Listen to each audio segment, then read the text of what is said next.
માનતા હતા. નિરંતર કાલનો આવેલો હોય તો 20 વર્ષ મંદિરમાં જાતે સેવા કરાવડાવું, નિરંતર. એ ભૂલકું. આપણે ક્યાં છીએ ખૂબ ધ્યાન રાખવાનું. આપણે આવા થવાનું છે. વાત વાતમાં મનુષ્ય ભાવ, વાત વાતમાં અભાવ, વાત વાતમાં અરુચિ. એટલે યોગ ભ્રષ્ટ આત્મા સાથે ગયા વખતે ગયા જન્મે આત્મીય થયા નથી, પોતાના ડાપણમાંથી બહાર નહીં નીકળ્યા. બીજું મનુષ્ય ભાવ, વચનમાં અવિશ્વાસ, બીજો વિવેક. અને ત્રીજું પોતાના બળે કરેલી સાધના અનંતથી ભરેલી છે, કરોડો જન્મની, અનંત કાળની. કોમ્પ્યુટરની ચિત્તની પ્લેટ ભયંકર છે. આ તો કોમ્પ્યુટર તો હમણાં શું થયું, હજુ ચિત્તની પ્લેટ તો શોધી જ નથી, ખબર જ પડતી નથી ચિત્તની પ્લેટ. તો જો ચિત્ત એટલે greatest computer plate of the world. દુનિયામાં અનંત પ્રકારના સંસ્કારો ચિત્તની કોમ્પ્યુટર પ્લેટમાં પડેલા છે. ભગવાન સામે કેટલા જોશો ને કેટલા ગાળશો, આના કરતા બે જ વસ્તુ અપડાયેલો, હું આત્મા જ છું, હું બ્રહ્મ જ છું, ગુનાતીત જ છું. મારે ઇન્દ્રિયો અંતકન એકાવન ભૂતને કોઈ સંબંધ નથી. નિજાત્માનમ બ્રહ્મરૂપમ, એ માર્ગ પકડી લો. અને કાં ભૂલકું, હું તારી ગાય. પ્રભુના જ કેવળ બળે જીવે ભૂલકું. પછી માયાનો ગમે તેવો ગંદો પ્રવાહ હૃદયને છે વહેતો હોય, પણ એનો રંચ માત્ર ભાર ન રહે, એનું નામ ભૂલકું. બીજી બાજુ પેલો આત્મનિષ્ઠ પુરુષ, બ્રહ્મનિષ્ઠ પુરુષ, હું આત્મા જ છું, મારે તંત્રને કોઈ સંબંધ જ નથી. આ વિચારમાં ધરતી પર જોવા જેવું કઈ વસ્તુ જ નથી. ગંદકી છે રજોગુણ, તમોગુણ ને સત્વગુણની. માયાની ગંદકીમાં શું જોવાનું? એટલે બધું ઘણું પ્રભુ જોવાડવાના છે. કોઈ બ્રહ્માંડ દેખાડશે બેઠા બેઠા એકી સાથે. ટીવીની બી જરૂર નહીં પડે. ખોટા ટીવી પર ફાંફા મારીએ છીએ. પેલો આત્મા એ શુદ્ધ થાય, એ પ્રભુનો બને, એ બાળક હાથ જોડીને જીવતો થઈ જાય, એ નમતો થઈ જાય, સંબંધવાળાનો નમતો થઈ જાય. બોલે છો કે જાને અજાને બપોરના 4 વાગે ઊંઘમાંથી ઉઠાડી દે જય સ્વામિનારાયણ, તો બી એટલો જ અહોભાવ રહે. નમતા રહેવાનું છે, નમતા. ત્રીજો પહેલું છે બીજાના ગુણ અવગુણમાં પડીને નપાસ થઈ જઈએ છીએ. બીજું અવિશ્વાસથી નપાસ થઈ જઈએ છીએ.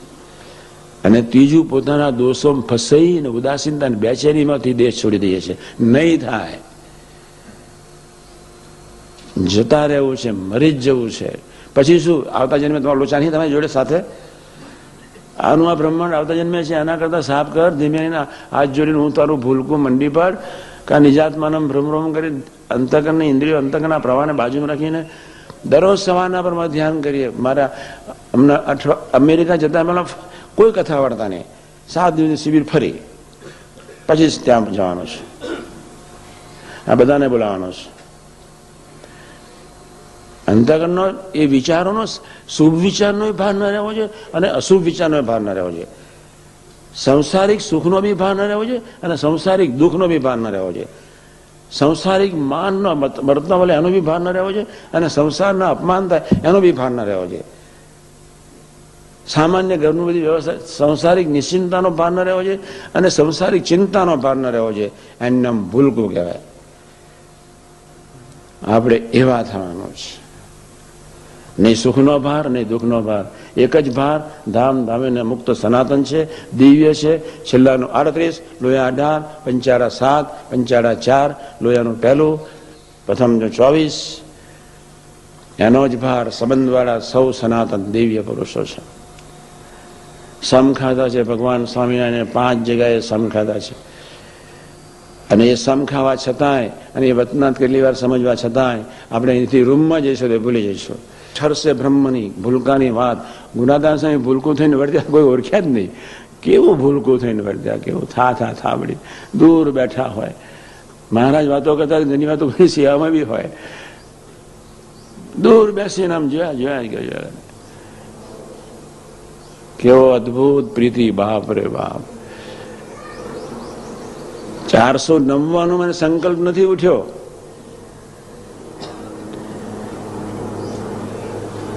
અમે એક સમયમાં મેં દાસસાહેબ કહ્યું આ પ્રસંગ મૂકો, આ પ્રસંગ મૂકો. ભગવાન સ્વામિનારાયણ દર્શન કરવા જવાના હતા, રાત્રે જાય અને જીવબાલ લાડુબાના આશ્રમમાં વાતો કરવા જાય, પછી અક્ષરી પઢવા જાય. પણ એવું દાસત્વનું શરીર, એવું ભક્તિનું, પરાભક્તિનું સ્વરૂપ કે લાવો છેલ્લા દર્શન કરીને સુઈ જાઓ. પણ એ વરસાદમાં ઉભો રહેવાનો સંકલ્પ દાસત્વ ભક્તિવાળાને, ખોવાઈ ગયેલા ને, એને લઈને હું છું, પ્રભુને પ્રાણ માનનાર, સંતને પ્રાણ માનનાર, એને શું જ પડે. આ તો બીજાના ફલાનું ઢીકનું, બાપ રે બાપ. વરસતા વરસાદમાં ગુનાદાન સાંઈ હાથ જોડીને નારાયણના દર્શન કરે.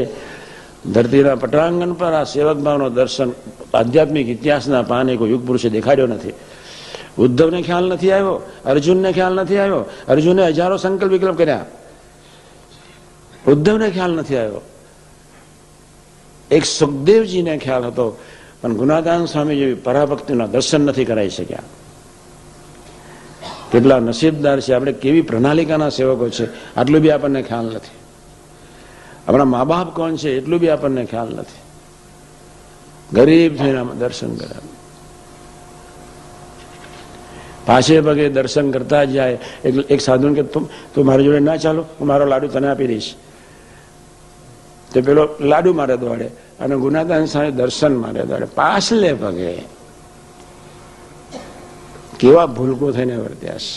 કા આવી રીતે હાથ જોડી દો એટલે આ ક્યારે સાફ થઈ જશે ખબર નહીં પડે. અને ક્યાં બુદ્ધિથી જ જીવવું છે તો ત્રીજો વિવેક પાકો કરી નાખો કે મારે અંતઃકરણના પ્રવાહ અને પ્રભાવને મારે ખબર એને રાખવાની નથી. એનો એક પ્રવાહ છે અને એનો એક પ્રભાવ છે. ખૂબ મોટી કૃપા છે પોતાના દોષનું દર્શન. છેલ્લી વાત કહી દઉં.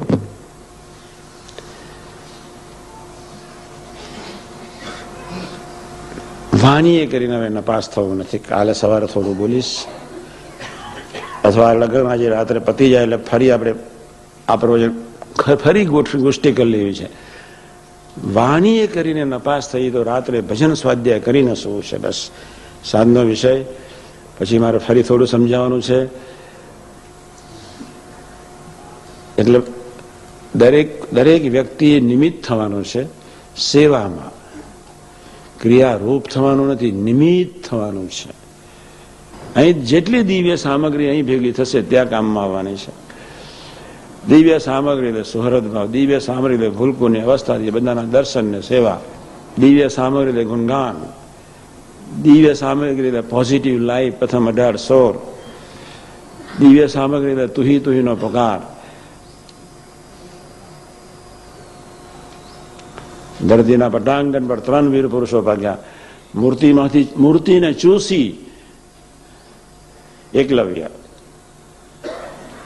મૂર્તિનો પ્રભાવ પ્રગટાવી દીધો. 3 વીર પુરુષો ભાગ્યા કે મૂર્તિને આખી રાખી ઉતારી ગઈ. ગુરુએ છોડી દીધા તો બી ગુરુનો અભાવ ન લીધો, અરુચિ ન લીધી.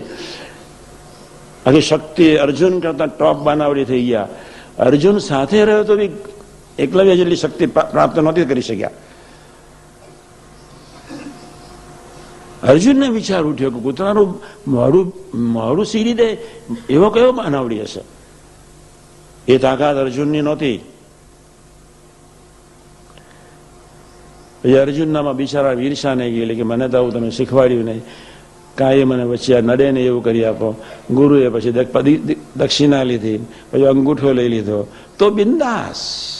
ભૂલકું તમારું છે ને તમારી બુદ્ધિ ને તમારી શક્તિ છે. સ્વામિનારાયણ એક પૂતળું, એક દ્રોણની પ્રતિમા, દ્રોણનો એક ભાવ. હું તમને જુદી વાત એટલે કરું છું. ભગવત ભાવથી તમે કોઈની બી સેવા કરો, ભગવત ભાવથી ગુણગાન કોઈના બી ગાઓ, ભગવત ભાવથી ચરણરસ થઈને કોઈની બી સાથે વર્તો, ભગવત ભાવથી કોઈની બી વાતો સાંભળો. તમારા હૃદયનો છે ભગવત ભાવ ઉભો જ થયા કરે, પ્રત્યાજ કરે. પણ મન બુદ્ધિના મૂલ્યાંકનોથી, તમારા સમજણથી, તમારા અંગથી જોવાનું છોડી દેવું પડે. 3 વર્ષ પછી આવું ફરી કહેવાનો વારો ના આવે એટલા માટે આપણે આજથી જાગ્રત રહેવાનું છે. નથી સદગુરુ થવું, નથી ગુરુ થવું, ભૂલકું થવું છે. બ્રહ્મભાવે જીવવું છે, નિરાકાર થઈને જીવવું છે. બેકાર સંકલ્પમાં ભળવું જ નથી.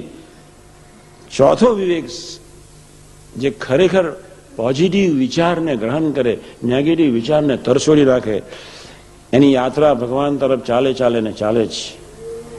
અને એમાં યોગાનંદ પ્રગટી ગયા. આજે કેલિફોર્નિયાની ધરતી પર ટોપ કામ કરે છે યોગાનંદ પરમહંસ, ટોપ. એમનું એક જ સૂત્ર છે, સવડા વિચારો ગ્રહણ કરવાના, અવડાનો ત્યાગ કરવો. એમાં પ્રગટી ગયા, નિર્વિકલ્પ સમાધિનું સુખ લે છે. મહારાજ કે આટલું કરો અને વ્યક્તિ પદાર્થને કુસંગનો ત્યાગ કરવા. 5 વિવેક પ્રથમના 16માં આપણને આપી દીધા. 11:30 થઈ ગયા. મારે માઇક છોડવું જ જોઈએ. હવે આપણે આગળ સભા